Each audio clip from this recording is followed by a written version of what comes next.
बहराइच में आदमखोर तेंदुए की दहशत आखिरकार खत्म हो गई। 15 दिनों के अंदर चौथा तेंदुआ पिंजरे में कैद हुआ है। आइए इस रिपोर्ट के जरिए देखते हैं।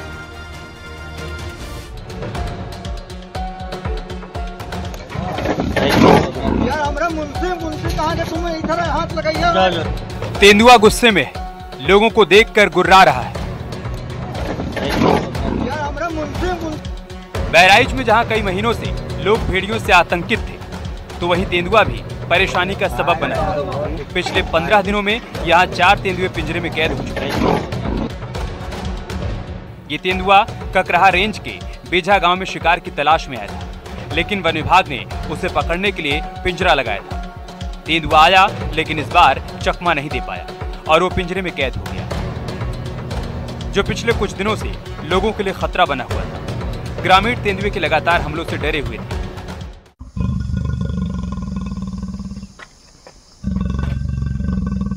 पिछले दिनों धर्मपुर बेझा गांव में आदमखोर तेंदुए ने किसान पर हमला कर उसकी जान ले ली। इस घटना के बाद दर्जनों गांव में दहशत देखी जा रही थी। ग्रामीण बेहद आक्रोश में थे।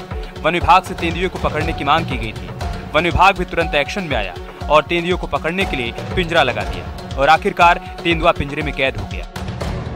पकड़े गए तेंदुए की उम्र 3 साल से ज्यादा बताई जा रही है। बेझा गांव में खूंखार तेंदुए के काबू में आने के बाद ग्रामीणों ने चैन की सांस ली। इससे पहले 4 अक्टूबर को एक तेंदुए को पकड़ा गया था। वहीं 2 अक्टूबर को भी अयोध्यापुरवा गांव से एक तेंदुआ पिंजरे में कैद हुआ था। कहा गया कि तेंदुआ 20 दिन से लगातार गांव में आ रहा था, जिसने 4 लोगों पर हमला किया। 30 सितंबर को भी एक तेंदुआ पकड़ में आ चुका है, जो धर्मपुर देखा गांव के लोगों के लिए मुसीबत बना हुआ था। जंगल से सटे गांव में तेंदुए लगातार आ रहे थे। लोगों के कई मवेशियों को उठाकर ले गए थे, जिसके बाद से ही तेंदुए को पकड़ने की मांग उठने लगी थी और इस तरह 4 तेंदुओं को पिंजरे में कैद कर दिया गया। Bureau report, news 18।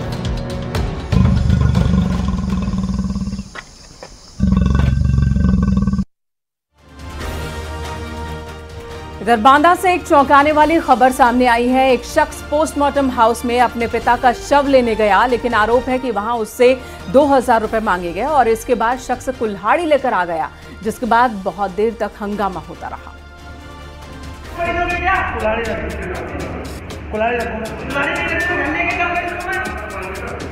लिए जाना बैठो, अभी हम कर रहे हैं इनकी बॉडी। पोस्टमार्टम हाउस की ये तस्वीरें हैं, जहां पर एक शख्स कुल्हाड़ी लेकर खड़ा है और वो कुल्हाड़ी से मारने की धमकी दे रहा है।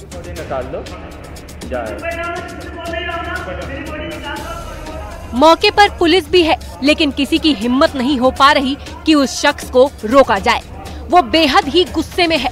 वहाँ पर मौजूद दूसरे लोग भी उसे समझाने की कोशिश कर रहे हैं, लेकिन वो मानने को तैयार नहीं दिख रहा।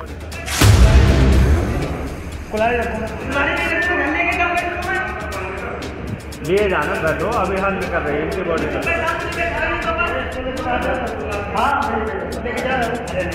लेके जा रहे हो, बाहर निकल जाएंगे।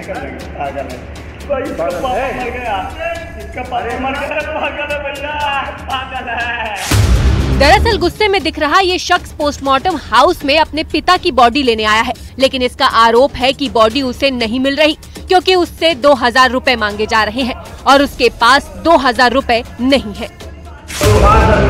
इनकी बॉडी निकाल दो, जाए। मेरी बॉडी निकाल दो वापस। मेरी मां सुगर की वजह से दूसरी बॉडी यहाँ पे आ गई, जब मेरी मां की बॉडी भेजोगे क्या? एक सड़क हादसे में उसके पिता की जान चली गई थी। इसके बाद बॉडी पोस्टमार्टम हाउस में आई। शख्स का आरोप है कि 24 घंटे बीत जाने के बाद भी जब उसे बॉडी नहीं दी गई, उसने कर्मचारियों से अनुरोध किया, लेकिन उससे कर्मचारियों ने 2000 रुपए की रिश्वत मांगी। उसके पास सिर्फ 500 रुपए थे, लेकिन कर्मचारी 2000 रुपए से कम लेने को तैयार नहीं थे। वो बहुत परेशान हो चुका था। उसे कुछ समझ में नहीं आया और वो पोस्टमार्टम हाउस में कुल्हाड़ी लेकर पहुंच गया। इसके बाद तो वहाँ पर अफरा तफरी मच गई। सभी उसे समझाने की कोशिश में लग गए। उसने कहा कि जब पिता की बॉडी मिलेगी उसके बाद ही वो वहाँ से जाएगा। उसने कुल्हाड़ी लेकर कर्मचारियों को दौड़ाया और काफी देर तक पुलिसकर्मियों के सामने हंगामा करता रहा। इनकी बॉडी निकाल दो, जाए। मेरी बॉडी निकाल दो वापस। मेरी मां सुगर की वजह से दूसरी बॉडी यहाँ पे आ गई, जब मेरी मां की बॉडी भेजोगे क्या? अभी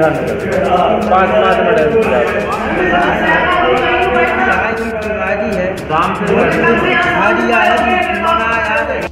मामला बांदा शहर कोतवाली क्षेत्र के रानी दुर्गावती मेडिकल कॉलेज के पोस्टमार्टम हाउस का है।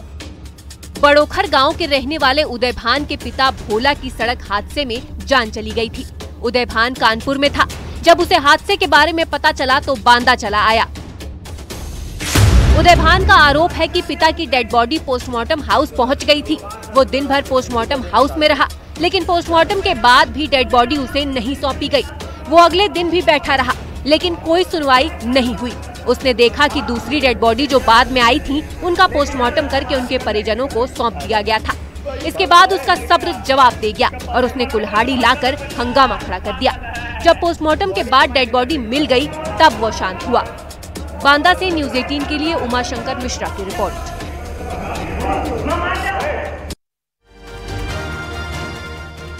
चित्रकूट में एक दर्दनाक हादसा हो गया। इसमें बाइक सवार 3 लड़कों की दर्दनाक मौत हो गई। हादसे का खौफनाक सीसीटीवी फुटेज सामने आया है। वहीं वाराणसी में हाईवे पर खड़े डंपर से कार टकरा गई। हादसे में 4 लोगों की दर्दनाक मौत हो गई।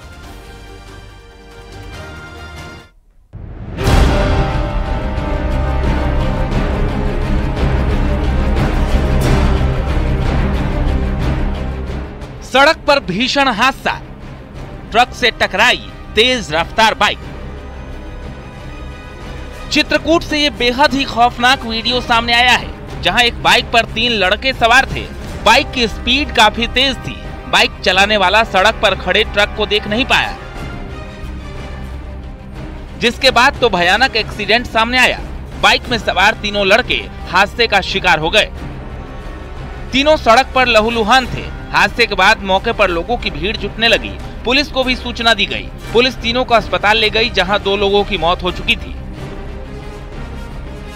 वहीं तीसरे घायल युवक को डॉक्टरों ने रेफर कर दिया, लेकिन रास्ते में उसने भी दम तोड़ दिया। बाद में पुलिस ने तीनों शवों को कब्जे में लेकर पोस्टमार्टम के लिए भेज दिया। मामला शहर कोतवाली क्षेत्र के बिंदीराम होटल के पास का बताया जा रहा है, जहां नो पार्किंग में सड़क किनारे ट्रक खड़ा किया गया था। होटल में लगे सीसीटीवी कैमरे में हादसा रिकॉर्ड हो गया। इससे पहले मृतक के परिजन ट्रक के बाइक को कुचलने का आरोप लगा रहे थे। हादसे को देखने से पता चलता है कि यहां पर ट्रक सवार की बड़ी लापरवाही है। साथ ही बाइक तेज रफ्तार के साथ चल रही थी। स्पीड तेज होने की वजह से बाइक चला रहा युवक सड़क के किनारे खड़े ट्रक को देख नहीं पाया। अगर बाइक की रफ्तार कम होती तो हादसा टल भी सकता था। तीनों लड़के कपसेठी मोहल्ले के रहने वाले बताए जा रहे हैं। पुलिस घटना की जांच पड़ताल कर रही है। बताया जा रहा है मृतक बाइक सवार राजू, संजय और अभिलाष घूमने निकले थे। वे रात में घूमने गए दुर्गा मैया देखने, तो रास्ते में कहीं एक्सीडेंट हो गया और वहाँ से एम्बुलेंस लेके आई हॉस्पिटल। तो हॉस्पिटल लेके आई तो यहाँ के डॉक्टर कोई सुनने वाला, हमारे बच्चे सड़क में, और उनको कहा गया कि इनकी दवा करो। बोल रहे थे कि रिफर कर दिए, ले जाओ सतना। हम सतना ले गए, हमारे बच्चे रास्ते में। हादसे की सूचना मिलने के बाद मृतकों के घरों में कोहराम मच गया। परिजनों का रो रो कर बुरा हाल है। वहीं वाराणसी में भी भीषण सड़क हादसे में 4 लोगों की जान चली गई। यहाँ भी हादसा चित्रकूट जैसा ही था। हाईवे के किनारे एक डंपर खड़ा था। प्रयागराज की तरफ से आ रही कार डंपर में पीछे से जा टकराई। हादसे में 3 महिलाओं समेत 4 लोगों की मौके पर ही मौत हो गई, जबकि एक 10 साल का लड़का गंभीर रूप से घायल हो गया। मिर्जा मुराद थाना क्षेत्र के बिहड़ा गांव के पास यह हादसा हुआ। कार में सवार सभी लोग मां विंध्यवासिनी का दर्शन कर घर वापस लौट रहे थे। घायल लड़के को BHU ट्रॉमा सेंटर में भर्ती करवाया गया। हादसे के बाद डंपर चालक मौके से भागने की कोशिश कर रहा था, लेकिन कार के फंसने की वजह से वो डंपर छोड़कर फरार हो गया। पुलिस जांच में जुट गई है। चित्रकूट से अखिलेश सोनकर के साथ वाराणसी से उपेंद्र द्विवेदी, न्यूज़ 18।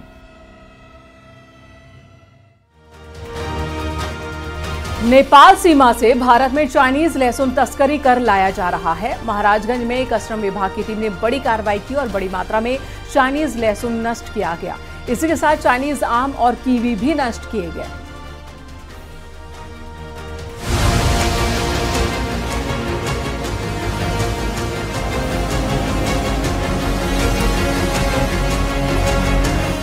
महाराजगंज में कस्टम विभाग ने बड़ा एक्शन लिया है।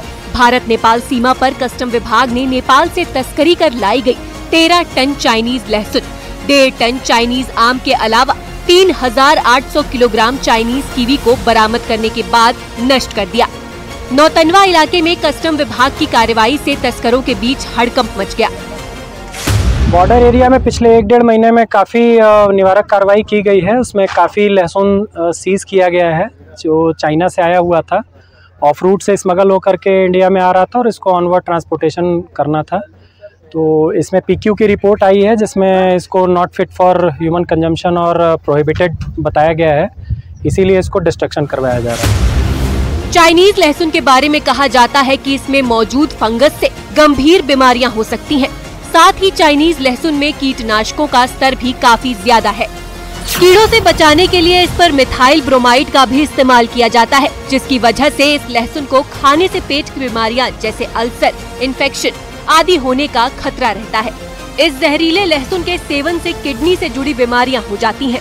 चाइनीज लहसुन देसी लहसुन के मुकाबले सस्ता होता है, इसलिए बैन होने के बावजूद ज्यादा मुनाफा कमाने के चक्कर में तस्कर इसे बाजार तक ले आते हैं। फिलहाल तो अभी चाइनीज और कीवी और चाइनीज आम, कीवी और लहसुन तीनों कमोडिटी हैं जिसका डिस्ट्रक्शन करवाया जा रहा है। चीनी लहसुन को आसानी से पहचाना जा सकता है। चीनी लहसुनों का रंग हल्का सफेद और हल्का गुलाबी होता है। वहीं देसी लहसुन की बात करें तो ये आकार में छोटे होते हैं और उनका रंग सफेद या फिर क्रीम कलर का होता है। एक तरफ जहां देसी लहसुन की गंध तेज होती है तो चाइनीज लहसुन की गंध हल्की होती है। भारत में लहसुन की कीमत ज्यादा है। कुछ दिनों से नेपाल के रास्ते चाइनीज लहसुन के बड़े पैमाने पर तस्करी शुरू हो गई थी। महाराजगंज से न्यूज 18 के लिए आशीष कुमार शुक्ला की रिपोर्ट। बुलंदशहर में काली शोभा यात्रा में अलग ही तस्वीर देखने को मिली। यहाँ जोखिम भरा खेल खेला जा रहा है। लोगों की गर्दन और छाती पर सेब रखकर काटने की तस्वीरें सामने आई हैं।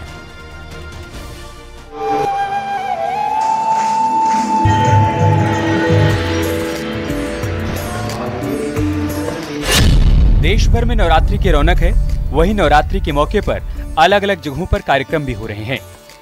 बुलंदशहर के अहमदगढ़ में मां काली की शोभा यात्रा का आयोजन किया गया, जहां लोगों की भारी भीड़ उमड़ी। ढोल नगाड़ों के साथ लोग शोभा यात्रा में शामिल हुए, लेकिन इसी शोभा यात्रा से कुछ ऐसी तस्वीरें सामने आई जो जान को खतरे में डालने से कम नहीं। मां काली के स्वरूप में आए कलाकार के हाथ में तलवार थी, जिनके सामने सड़क पर एक लड़का लेट गया, अपनी छाती पर सेब रख लिया, जिसके बाद उस कलाकार ने तलवार से सेब को काट दिया।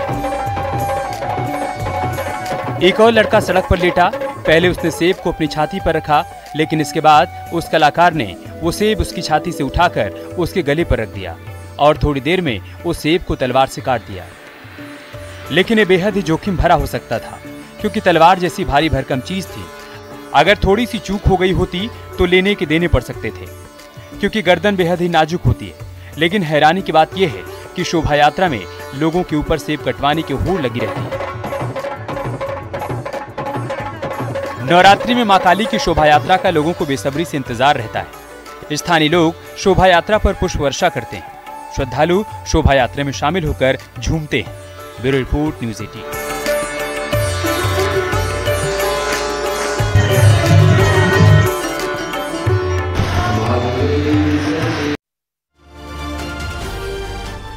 नवरात्रि के मौके पर देश भर में पूजा पंडाल सजे हुए हैं। यूपी से लेकर जम्मू कश्मीर, महाराष्ट्र में दुर्गा पंडालों में श्रद्धालु पहुंच रहे हैं। इसी पर दिखाते हैं आपको ये रिपोर्ट।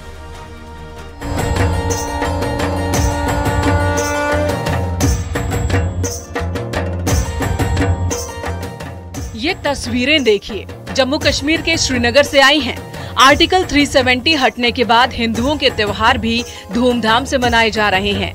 पहली बार श्रीनगर में नवरात्रि पर दुर्गा पंडाल सजाया गया, जहां आकर लोग बेहद खुश नजर आ रहे हैं। बहुत खुश हैं हम, क्योंकि ये पहली बार हो रहा है। इतने दिन से अभी हुआ नहीं था, तो हमें बहुत मजा आ रहा है। तो बहुत ठीक तरह से हो रहा है। असम के डिब्रूगढ़ में दुर्गा पंडाल सजा है, जिसकी थीम पक्षियों के संरक्षण पर रखी गई है। हमारा जो मेनली जो थीम है वो बर्ड्स कंजर्वेशन के ऊपर है। जो बर्ड्स को इतना प्रॉब्लम फेस करना पड़ रहा है सिटीज, बिल्डिंग्स और डिफॉरेस्टेशन के कारण, उसको एड्रेस करने के लिए हमारा एक सोशल इशू के तरफ ये हमारा एक थीम बेस्ड है। पश्चिम बंगाल के आसनसोल में भी दुर्गा पंडाल सजा है, जिसमें अखबारों का भी इस्तेमाल किया गया है। ओडिशा के कटक में भी नवरात्रि की धूम है। यहाँ जगह जगह दुर्गा पंडाल लगे हैं, जहाँ देवी को सोने और चांदी के आभूषण पहनाए गए हैं। गाजियाबाद में मां दुर्गा का भव्य पंडाल सजा है। लोग मां की आराधना के लिए पहुंच रहे हैं। बीजेपी नेता स्मृति ईरानी भी पूजा पंडाल में पहुंची। उन्होंने दुर्गा मां से आशीर्वाद लिया। मुंबई में लगे दुर्गा पंडाल में आम से लेकर खास सभी लोग पहुंच रहे हैं। बॉलीवुड की कई हस्तियों ने भी माता के दरबार में हाजिरी लगाई। बॉलीवुड अभिनेत्री रानी मुखर्जी पंडाल में पहुंची और थोड़ी ही देर बाद काजोल ने भी अपनी उपस्थिति दर्ज कराई। मेरठ के 450 साल पुराने मां काली के मंदिर में चांदी के छत्र, चांदी के मुकुट और चांदी के कुंडल पहनाए गए हैं। मंदिर की सजावट और मां का श्रृंगार निराले अंदाज में किया गया है। श्रद्धालु बड़ी संख्या में पहुंच रहे हैं। शारदीय नवरात्रि के दौरान पूर्वांचल के प्रसिद्ध शक्तिपीठ मां शीतला चौकियां धाम दरबार में माता दुर्गा की पूजा हो रही है। श्रद्धालु में गजब का उत्साह देखा जा रहा है। शाहजहांपुर में दुर्गा पूजा की भीड़ मंदिरों में दिखाई पड़ रही है। श्रद्धा भाव से भरे श्रद्धालु मां दुर्गा की पूजा अर्चना कर रहे हैं। Bureau report, news 18।